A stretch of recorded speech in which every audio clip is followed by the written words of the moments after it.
briefed. Yeah, on what? Oh, that's a good point. Because it's not his fault. He probably didn't even know. Do we have the Bob Schieffer? Yes. Here's Bob Schieffer from CBS on the latest lie from the White House about Bergdahl and the Gitmo 5. This whole question, this whole situation. I mean, Pat, the more you get into it, the more you just have to wonder: was the president fully and properly briefed on this? Okay, stop.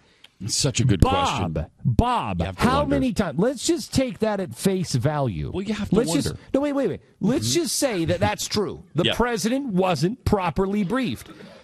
How many times does he do things where he hasn't been properly briefed that you don't start to say, there's a real issue with this president? Nobody listens to him. Nobody talks to him. Nobody respects him enough to brief him enough. What is the problem with the president of the United States?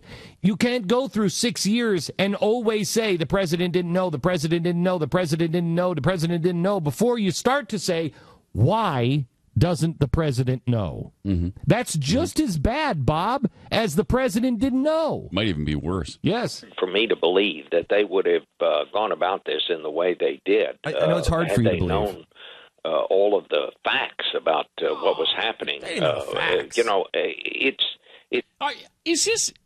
Can you even get your head around the madness here?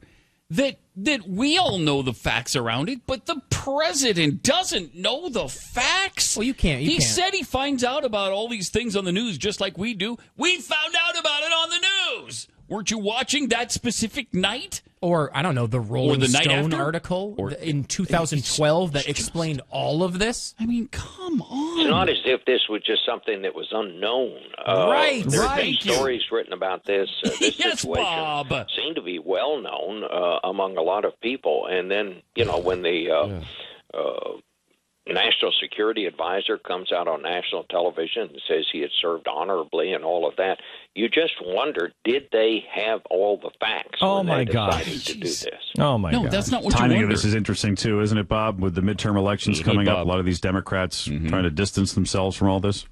Yes, this is going to be another hard one for especially some Democrats running in southern states. But there's also a certain irony here that this comes about on the right when we are marking the 70th anniversary of D-Day, and when all of those Americans put their lives on the line, and knowing full well that the world was on the edge of a new dark age, and yet they did what had to be done because they knew that if they didn't, it was going to change the way things were and the way we had always known, the way of life that we had always known. And by the way, this is worth holding on to just to hear Bob Schieffer at like 175 years old hanging the phone up at the end. And he's broadcast for 173 of those years, too. So keep that in mind. Just picture this guy like, I'm in the middle of an interview talking about people, and then just listen to the way he hangs up abruptly in the middle of the interview. It's awesome. We're going to talk to Dianne Feinstein, who's the chairman of the Senate Intelligence Committee, Sunday. She was one of those senators who was not informed about this, and she sort of has the idea that they should have told her about it. She sort of has the idea. Right. The law? The explanations the administration has given as to why they didn't inform the Congress of this are somewhat wanting, at least in the eyes of Congress. So, and yet he still cuts him the benefit of the doubt the whole time. And yet he still buys into the fact he didn't know. Mm-hmm. After he tells us how stupid it is to believe he didn't know, he still believes he didn't know. This is a story that simply is not going away, and I think there'll be more as we get into it. Thank you, Bob. Bob Schieffer on